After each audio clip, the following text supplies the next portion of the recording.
Apakah saya sudah terlihat di kamera? Belum, Ibu. Nggak kelihatan. Masih belum ya? Aduh, Nuhun. kenapa ini?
Saya tidak tahu ini kenapa kamera di laptop tidak bisa berfungsi. Padahal tadi saya cek sebelum join itu udah aman.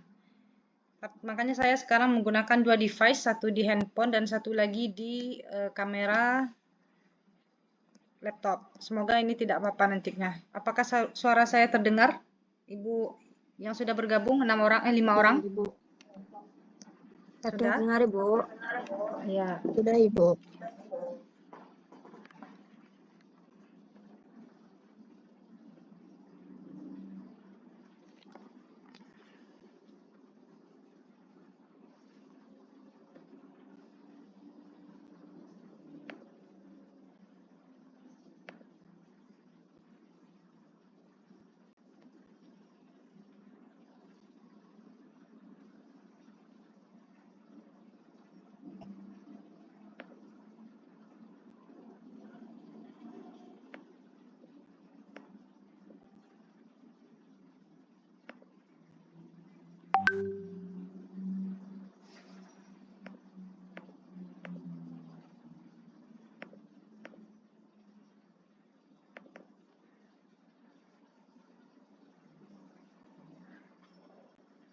Baik, teman-teman mahasiswa Universitas Terbuka dimanapun Anda berada, terima kasih sudah bergabung dalam tutorial webinar pertama kita pada mata kuliah pembelajaran mikro dengan kode SPAD 4212 di kelas 74 dengan saya tutor Nurusna Kamil MPD. Perkenalan sedikit, saat ini saya aktif menjadi dosen di salah satu perguruan swasta di Provinsi Sumatera Barat, tepatnya di Kabupaten Dharmasraya. Saya lihat dari teman-teman, sepertinya ada yang berasal dari Kepulauan Riau atau daerah Riau, mungkin sudah familiar dengan daerah saya. Terkait kegiatan kita hari ini, apakah share screen yang saya tampilkan sudah kelihatan? Kelihatan, Bu. Sudah. Oke. Kalau seandainya nanti saya ngomong terlalu cepat, nggak apa-apa dikasih tahu melalui mikrofon aja ya. Bu, ngomongnya terlalu cepat atau gimana gitu. Baik, teman-teman mahasiswa Universitas Terbuka, sebelumnya apakah sudah mengenal istilah dari pembelajaran mikro? Sudah ada yang tahu ya. Berarti di sini semuanya udah ada yang ngajar atau memang masih baru? Saya masih baru, Ibu. Masih baru, oke. Yang lain?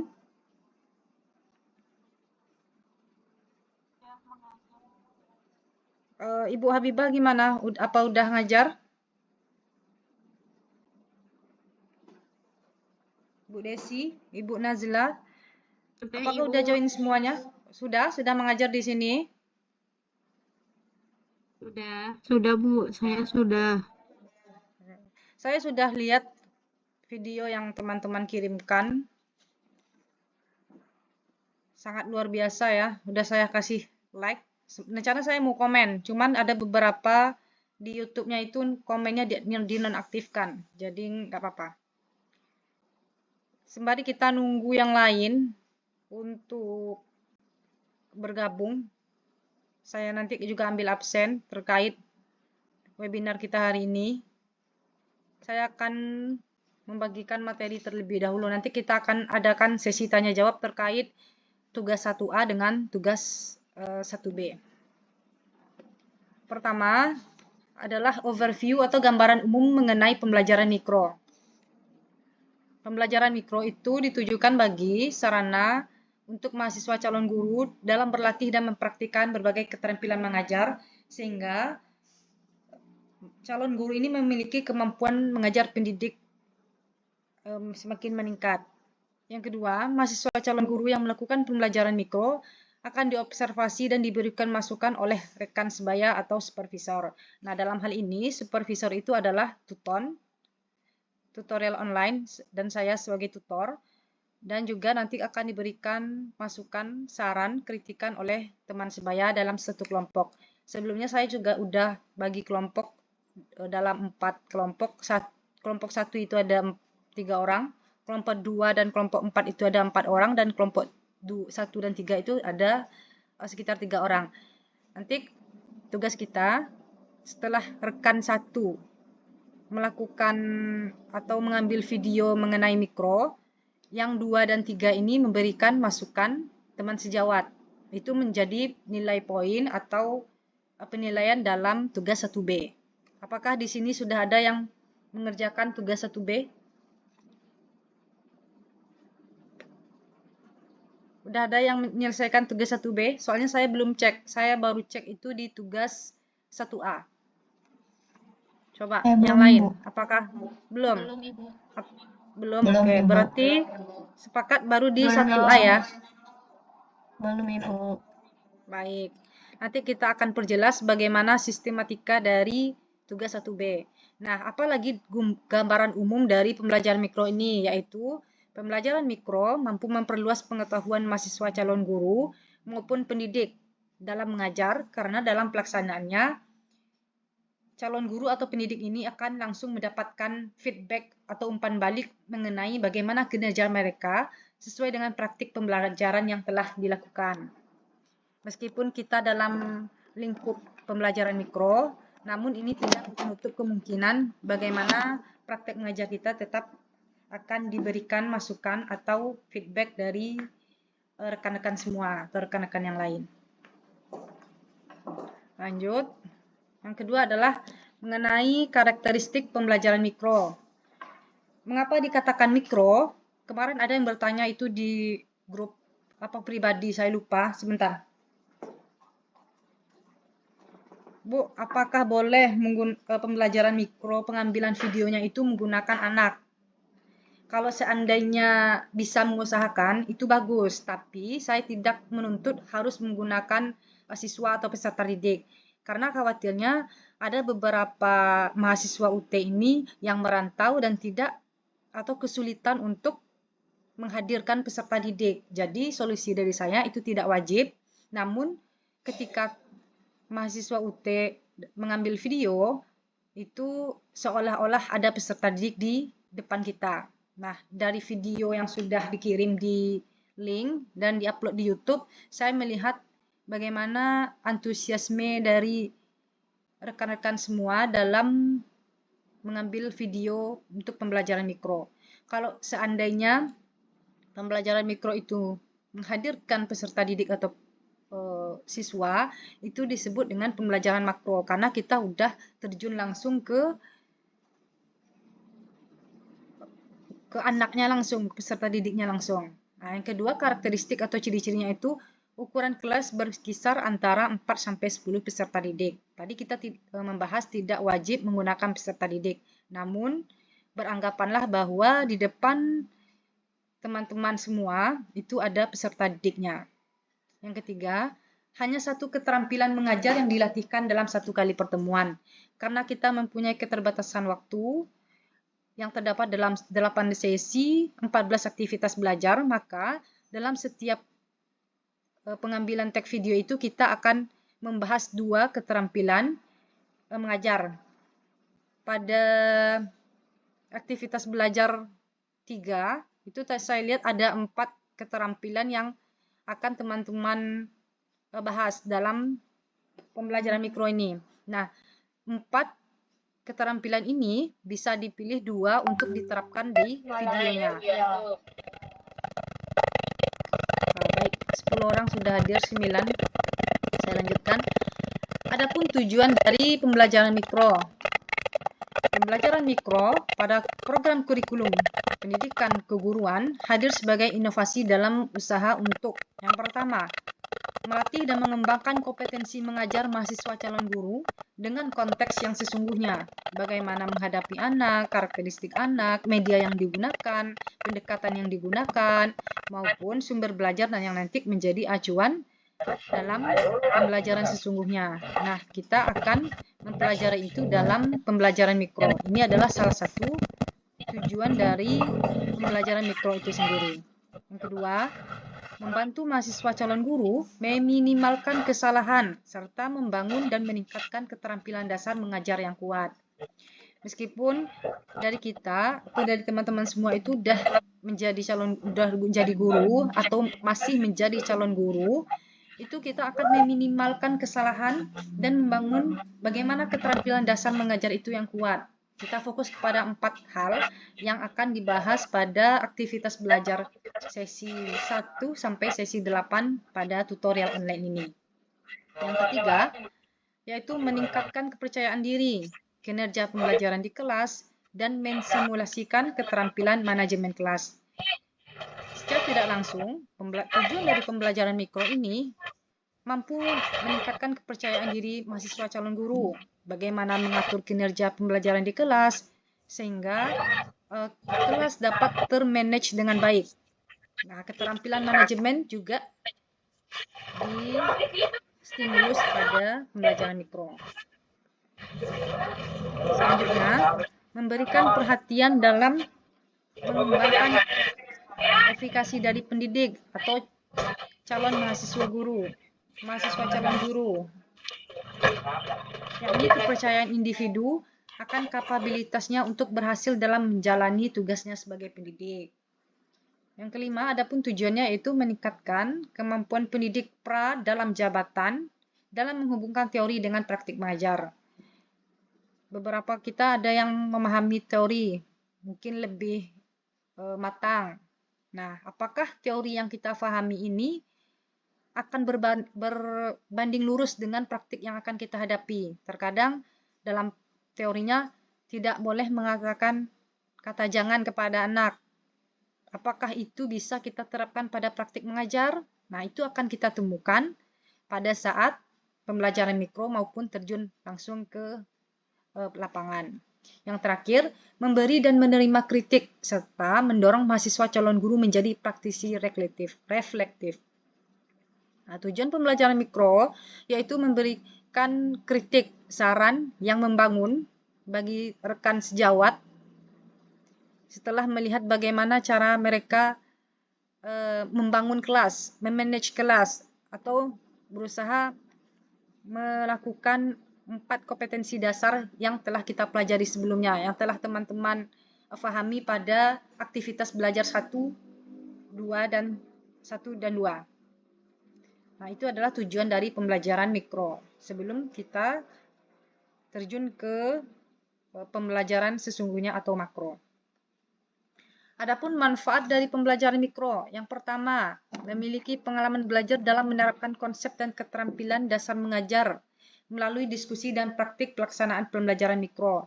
Ini jelas bagaimana pembelajaran mikro ini memberikan pengalaman yang kaya kepada kita sebagai mahasiswa calon guru ataupun pendidik yang telah terjun langsung ke anak didik. Mungkin ketika kita mengajar, kita kurangnya di manage kelas. Nah, diberikanlah masukan atau saran dari rekan sejawat itu melalui diskusi berdasarkan praktik yang telah dilakukan sebelumnya pada tugas 1A yang saya maksud.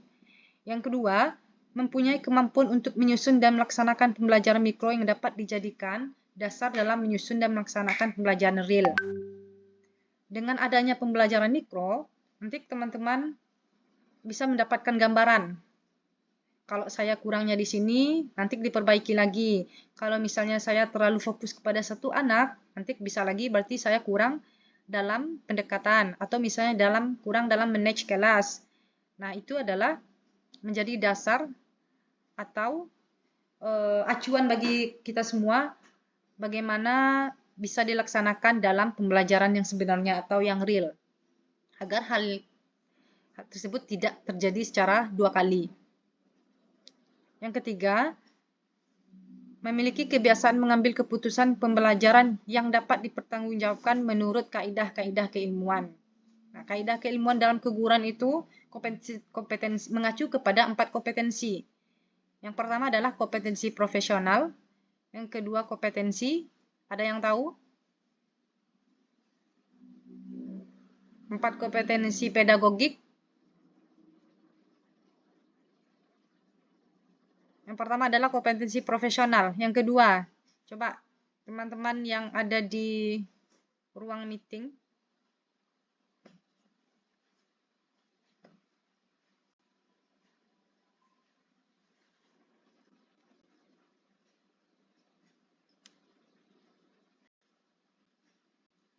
Halo? Oke. Baik. Bagaimana? 4 kompetensi yang ada di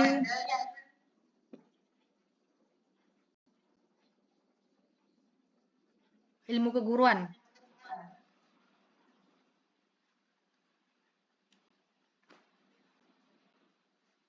Halo, apakah saya berbicara sendiri?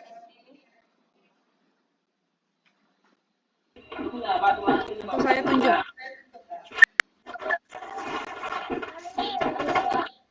Empat kompetensi pendidik.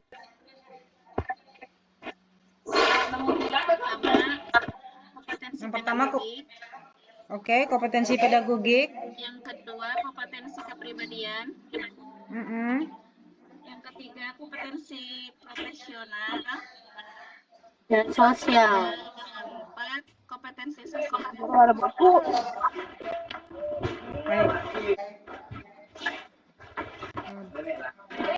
Bentar. Ini yang bergabung baru 10 orang.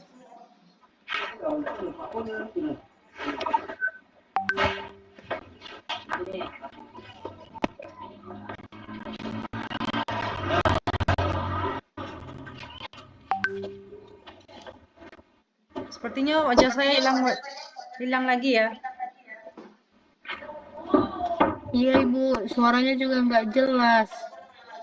Sebentar. Oke.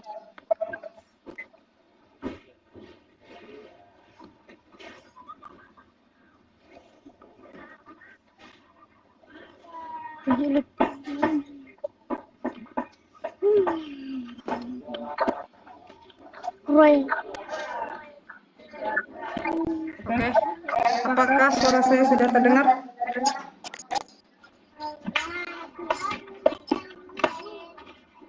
Ay, mukanya din mo.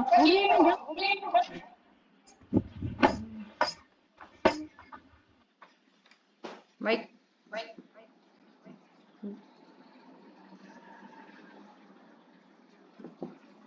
Tes. Halo, suara saya gimana? Sudah terdengar? Saya sudah login lagi di HP. Apakah di sana sudah ada gambar saya? Belum, Bu. Belum. Belum, Ibu.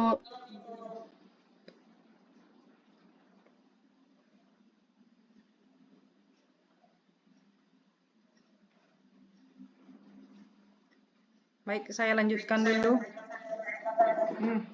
Gaun.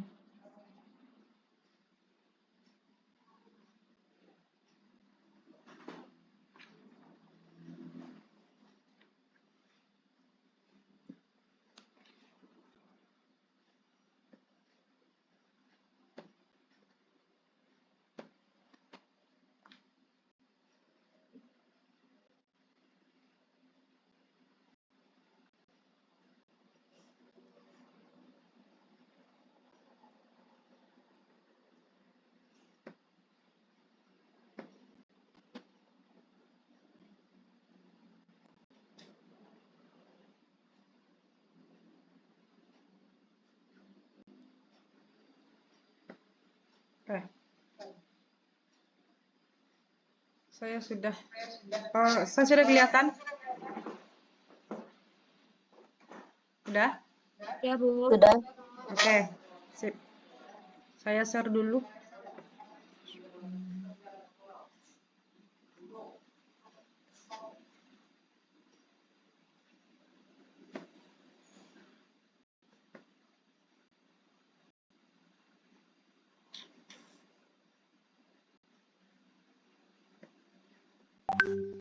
Sudah kelihatan? Kelihatan Ibu. Kelihatan, Bu. Sebentar. Suara saya kedengaran? Ini wajah saya udah kelihatan belum? Sudah, Bu. Sudah? Sudah, Bu. Sudah. Tapi suara saya menggema nggak? Iya, Bu, bergema. Sepertinya Bu, masih HP saya masih login ini. menggema Sebentar. suara Ibu. Suara Ibu masih bergema. Masih menggema ya? Masih. Ya, Bu. Bentar.